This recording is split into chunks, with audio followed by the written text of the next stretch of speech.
start talking about Call of Duty? That's what we're doing?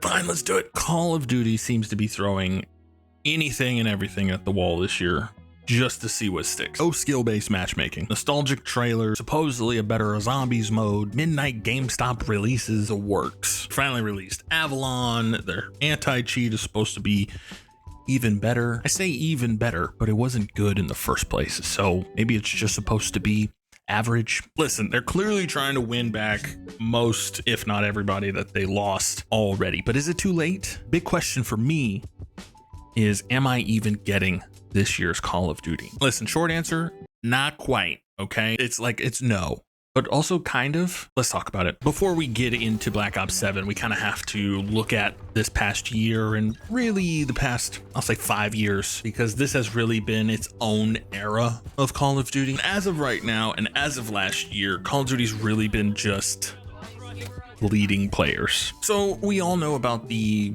Call of Duty cycle, right? The game comes out, it's super hype, everybody's on it, it's all the rage, and then about April, maybe even to summer, and people kind of lull on Call of Duty, and then they kind of start getting teasers for the next one. So they keep playing because the next one's starting to get teased, and sometimes they use the previous game to do it, so people play the game to try to figure out the secrets and want to feel involved in all the teasers and everything. So that's kind of the cycle. We're super hyped right in the fall that it comes out. By spring/summer of the following year, everybody's kind of lulled out on it. The casual fans kind of check out and wait for the next year's, while the core fan base kind of sticks around. Maybe they don't play it as much, but they're definitely still playing it throughout the year, trying to get those teasers and everything else and trying to build up hype and practice for next year. So the problem this year, there was two problems. One, that casual fan base left way earlier than expected. Probably by like December, they were gone. And the core fan base really started to bleed off at the top of the new year, winterish into spring. And then they just started bleeding players dry and started losing thousands and thousands and thousands of players every day. Typically, they lose a bunch of players and then they cycle through, and it's whatever. This time they were losing core fans that would typically play the game all year. So they were bleeding more players than usual, and they started to really feel the pressure of that. Now it seems like Activision's throwing a huge nostalgia parade, hoping that everybody just jumps back on and acts like nothing ever happened. That combined with the fact that they're not carrying anything over into next year's brand new engine, so they're just throwing out all the stuff that we've been asking for years, and they're like finally giving it to us because they can't hold on to it next year. So they have to either ship it out or never have the opportunity to profit off of it. And they gon' take the opportunity to profit, let's be honest. But also, not only was the game bleeding players earlier and more than usual, another tiny little game happened and really caused Call of Duty to get on their P's and Q's. That being Battlefield 6. When Battlefield 6 was announced, seemingly it was everything that COD fans had really been asking for and really wanted in their Call of Duty games. A grounded, realistic. I'm still under the guise that like Battlefield is still an arcade shooter. Let's be honest, okay? It's not Tarkov, okay? It's not a simulator. It was more grounded than Call of Duty has been, especially this past year. It kind of scratched that nostalgic itch without having to rely too much on actual like nostalgia. It just brought it back to a more true to form arcade shooter, military arcade shooter, and it just scratched that itch for a bunch of people that were asking that of Call of Duty. It seemed like two conversations were happening at the same time, right? Where Battlefield announced at just that perfect time. The beta felt really good. No broken launch, right? Like the last Battlefield, the gunplay felt good. Everybody's ranting and raving about the only in Battlefield type moments, buildings coming down, tanks and jets and helicopters and all kinds of stuff. And that stuff is like taking off. And at the same time, that conversation was being had on Call of Duty's behalf of the rampant problem of cheaters, goofy cosmetics that were ruining the aesthetic. And just to break off from for the cosmetics, we know that Call of Duty always does some kind of goofy-ish cosmetics where they always kind of have like glowing skins or neon or this, that, and the third. This year they really Call of Duty really just pushed it. People were asking literally just for the option to just put a filter on and let me turn it off. You don't have to take it out of the game. Just let me visually turn it off. There was also the overarching story of skill-based matchmaking that has been somewhat of a problem for a lot of players for the last 5 years. So Battlefield very quickly became the better experience when it comes to like military shooters. And so now that conversation has shifted from, did you unlock this certain camo? Are we still playing Call of Duty? And which Call of Duties are we on? And all this other stuff, to now being like, well, are you playing Battlefield? Are you playing Arc Raiders? Are you playing Marvel? Are you playing all these other multiplayer games that are like seemingly serving their players what they're asking for? And I know there's all kinds of different problems that people have with every single game. People for Arc Raiders want an option with PvE only. People in Battlefield want even bigger maps, and they didn't want the BR mode and all this other stuff. And people in Marvel Rivals are just asking for more tanks and healers, but their roadmap has been set. So it's kind of like they have to just balance with what they have. There's problems in every single game, but it just seems like Call of Duty's problems have been amplified this past year with the influx of fantastic games that we've gotten this year. Now more than ever, there's more reasons to not play Call of Duty and to go play something else. And with that, Call of Duty is now reaching and trying to get those players back onto their game, and they're giving out all of the things that we've been asking years for in hopes to do that. My worry is that this year they'll do all this stuff and they won't see the return that they want, and they'll use that as a reason why next year they'll put back in skill-based matchmaking and disbanding lobbies and the crazy cosmetics, and they'll put all that stuff back in because we took all that stuff out and we switched it all and we made it what you want and you didn't buy the game. Yeah, well, you also did that at a time where nobody cared to play this game and everybody was already either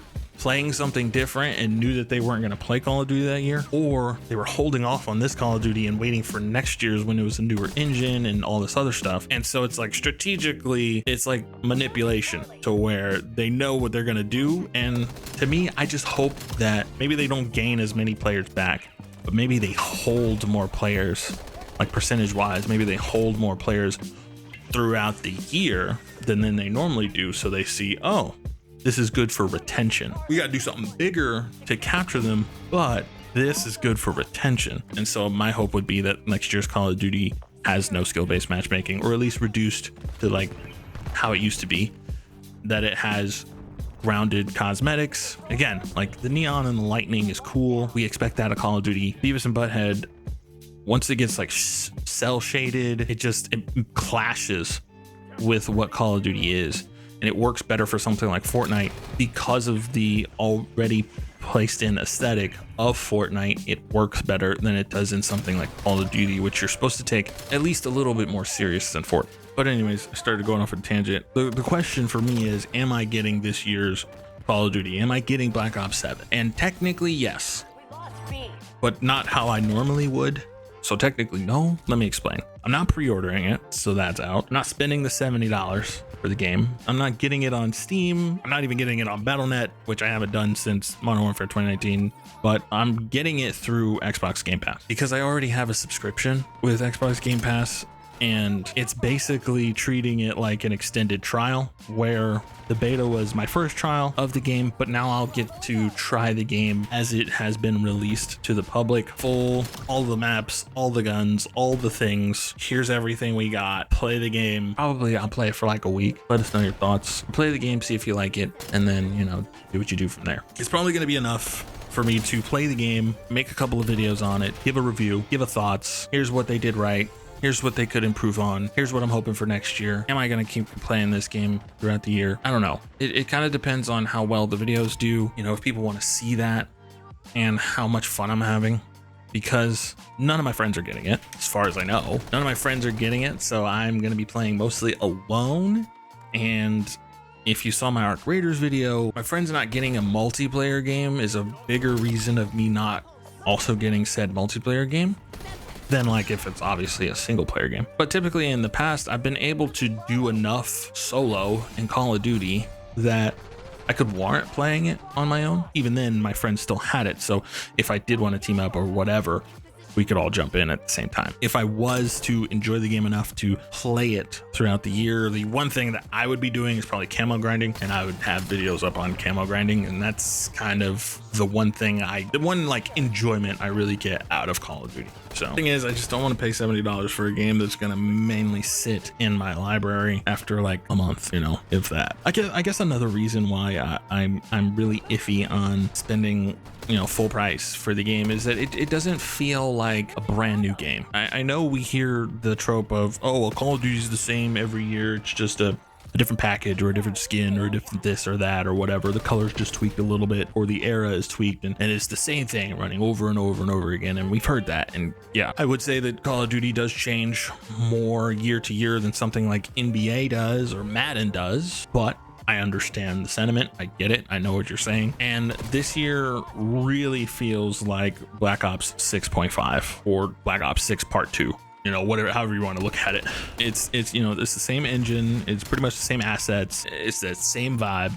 It's within that same realm. They're calling it Black Ops 7. Looking past the campaign or whatever, multiplayer feels like Black Ops 6 with wall jumping. That's just what it feels like.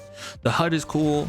It's a little different. The movement is still there, but it just feels like Black Ops 6 extended. I'm not gonna sit here and say that Black Ops 6's multiplayer, especially at launch, was not good. It was very enjoyable. The movement felt good. The pacing felt good. Felt like an arcade shooter again. We'll say next year's Call of Duty, I know they're talking about another Modern Warfare series game, Modern Warfare 4, whatever they're gonna end up calling it. I know that game's on a new engine. I know it's gonna have newer tech. It's developed with newer technology in mind and utilizing new hardware. It's gonna look better. Hopefully it's going to play better and be optimized better, but ultimately I hope it's a proper reset. What I really honestly hope is that they break off the Modern Warfare series and still do that same era, so like a Battlefield 6 era game, but just like start over and just do something new, right? And take the series in a new direction, but give it that classic feel. I think that would do well. But this one, it kind of just feels like more of the same. People are starting to get tired of the future or near future aesthetic and boosting in wall jumping and all this other stuff. Like, people are starting to get tired of it, and we kind of go through that where we get tired of the future stuff and then we want the past stuff, and then the past stuff is too limiting, so we want future stuff. And I think that modern era, or slightly futuristic but like not all jumping futuristic, that modernized era where Battlefield 6 is, that's the era that people, that seems to be right in the pocket that will satisfy the most amount of players. Oh, real quick, back on the topic of Game Pass and me getting the game through Game Pass. Like I said, it's a subscription I already have. I know there's a lot of, when I was playing it during the beta, like the footage that you're seeing is all from the beta. Game Pass was going through it as far as like them talking about raising the prices and everybody being pissed off and canceling and a whole nine that was going on with that, and people saying it's not worth it or whatever. My subscription only went up $5, so it's not crazy, but also I utilize Game Pass for these videos. I utilize Call of Duty, make videos through Game Pass. I downloaded Outer Worlds 2, still have not touched it, but I downloaded it when it came out because I want to play it and make a video on it, because I just want to keep trying new games and making new videos, and that's kind of what I like, gaming. So I'm going to try a variety of gaming, making videos on things that I like. That's that, that's kind of what I want. So it kind of makes sense for me to have it. I save more money having Game Pass than I would if I was just buying every game $70 because I play so many different games. If I was somebody who only plays Call of Duty and NBA and I pick up one or two single player games and that was my yearly cycle, obviously Game Pass is not worth it. I'm going to spend more in the long run, to me, I think. And so for me, it makes sense. Now, if I don't like Call of Duty, or if I find that I'm not utilizing a lot of Game Pass stuff, I may cancel it still. Because I don't play a lot of Game Pass games outside of making content. It's like a subscription that I would have for Epidemic Sound, right? I use Epidemic Sound for content, and that's why I have that subscription. Kind of the same thing with Game Pass. I don't play a lot of Game Pass games outside of making videos. But if I end up like wanting to play and review less games, especially heading into the new year, then it may just be worth it to just buy those games outright. So yeah, that's probably another rant for another day. I'll be playing Call of Duty Black Ops 7. I will be playing Black Ops 7. I don't think I'll be able to get a first game on Friday, so it may be a thing that I have to get up on Saturday. So we will see. If that's the case, I might push the zombie video to Friday. Who knows? I really don't want to miss a Friday video, but also I don't think I have the time to fix it that way. But yes, I am playing this year's Call of Duty, but basically only because it's included in something I'm already paying for. I'm not really buying it, not really hyped for it, and I don't really expect it to hold my attention very long. Call of Duty needs a legit reset. Like I was saying earlier, hopefully next year is that reset. They don't just need a new title, they need a new direction. They need something big. Until then, I'll give this one a fair shot. I'll give it a trial. Why not? It's free, so might as well. I'm keeping my expectations exactly where they belong. Low. Let me know, are you getting this year's Call of Duty? Are you fed up with COD? Are you excited for this year's COD? You can't wait to get in there and camo grind? You're excited for Avalon, zombies, story mode extension at the end that apparently is like an extraction shooter or something? I don't know what that's about. I don't even think I'll get to that, to be honest. Yeah, let me know. Are you getting the game, or are you too busy playing Battlefield 6 and Arc Raiders? Or are you just completely out of it and you just want to play Kirby Air Riders? I've been playing Kirby Air Riders early. You know, I really wasn't on that game, but like now I can't wait for it. I don't know. I'm gonna get some footage this weekend. I wasn't able to get footage of me playing it early, so I'll probably get footage this weekend. Post that right before it comes out. Timing, you know what I mean? But yeah, let me know what you're playing, if you're playing COD, and like the video if you like it, dislike it if you don't. Move on to the next one. Subscribe to join the journey, hit the bell to get notified when I upload, because this week's gonna be a little wonky. That's it for this one. I'll catch you in the next one. Peace. Stay down.